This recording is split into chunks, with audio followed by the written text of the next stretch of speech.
Bonjour à tous, c'est Edna Venice, bienvenue sur C'est mon histoire.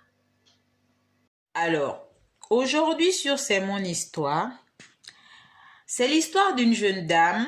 Elle dit ceci: je suis la coépouse de ma mère.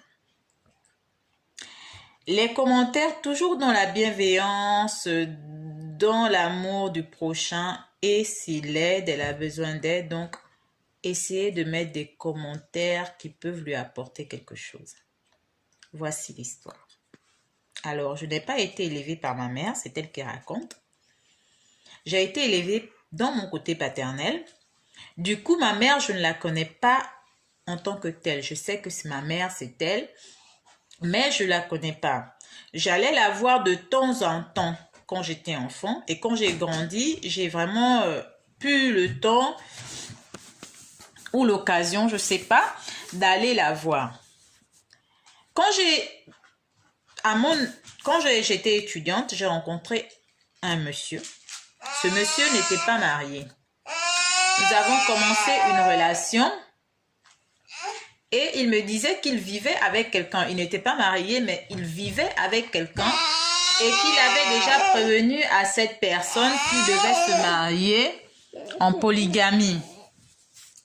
Que pour lui, il devait faire la polygamie et que cette personne avec qui il vivait était d'accord.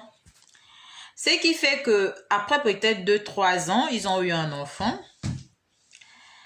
Ils ont eu un enfant avec ce monsieur en question. Le monsieur vivait toujours avec sa personne.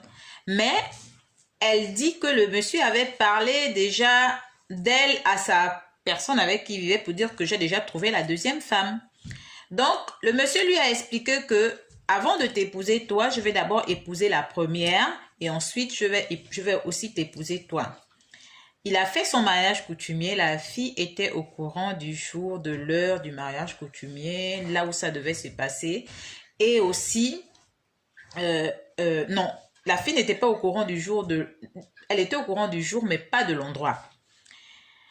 Et c'est comme ça, elle sait que son copain va se marier à l'état civil et à la coutume.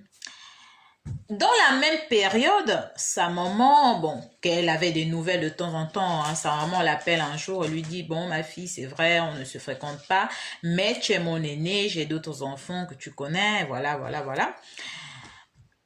Il faut que je me marie, j'aimerais que tu sois là. Elle dit à sa mère: ok, il n'y a pas de problème, je vais venir au mariage. La mère lui donne l'endroit, lui envoie l'endroit. La mère ne lui a pas envoyé un faire-part. La mère lui a dit de venir à tel endroit, et voilà. Elle est venue, elle a aidé à préparer comme on fait chez nous. Elle a fait tout ce qu'il fallait. Le mariage a commencé. Le mariage a commencé, vous connaissez vous-même le mariage traditionnel, tout. Elle avait la tenue, le pagne de sa maman. Quand on présente le mari et tout ça là, elle se rend compte que en fait, cet homme, c'est l'homme avec qui elle vit. C'est l'homme avec qui elle vit, le père de son fils. Le père de son fils, c'est ce monsieur-là qui épouse sa mère. Elle n'a pas encore dit à sa mère. Elle n'a pas encore dit à ce prétendu monsieur. Qu'est-ce qu'elle peut faire par rapport à cette situation? Oui. Qu'est-ce qu'elle peut faire? Elle n'était pas au courant. Elle ne connaissait pas, ma chérie, attends. Elle nous demande qu'est-ce qu'elle peut faire par rapport à cette situation.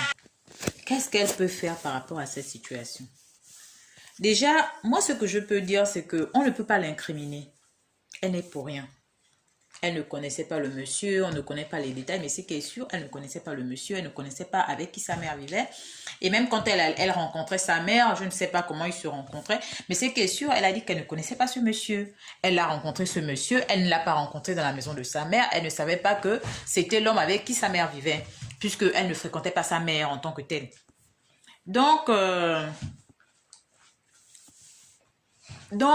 là déjà, ce qu'elle peut faire, c'est déjà, je sais pas, en parler déjà à sa maman, peut-être laisser faire le mariage, en parler à sa mère et puis en parler au monsieur.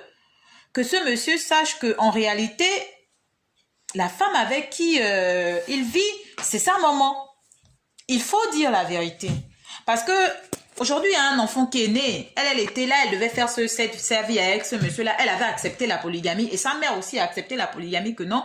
Elles savent très bien que le mari, il se marie polygamie. Donc, vraiment, il faut réunir les familles. Je pense que c'est tout. Il faut réunir les familles, que les choses soient faites, comme on dit, dans le bon sens. Personne n'est fautive. On ne peut pas incriminer la fille, on ne peut pas incriminer la mère. Personne n'est responsable de cette situation, en quelque sorte. Donc, vraiment, c'est dans la bienveillance. Mettez vos commentaires, essayez de lui donner des trucs parce que jusque-là, elle ne sait pas quoi faire. Elle a assisté au mariage coutumier et elle a dit qu'elle n'a pas pu aller au mariage civil parce que elle a même tout fait que ce monsieur ne l'aperçoive pas parce que elle a été choquée. Elle a été choquée. Et aujourd'hui, elle nous demande vraiment de l'aide. Elle peut faire quoi? Qu'est-ce qu'elle peut faire? Je pense qu'il faut dire à la mère et au monsieur. C'est des choses qui arrivent, ça peut arriver à n'importe qui. Ça peut arriver. Personne n'est fautive, elle n'a pas croisé le monsieur dans la maison de sa mère, elle n'a pas croisé le monsieur dans la famille de sa mère. C'est quelque chose, elle a croisé le monsieur en route, ils ont une relation depuis plus de 3 ans. Un enfant est né. C'est important tout ça là, c'est important et c'est une histoire difficile. C'est une histoire difficile. Alors je vous invite à déposer vos commentaires, toujours dans la bienveillance et le respect d'autrui. Merci. Pensez à vous abonner en cliquant aussi sur la cloche de notification.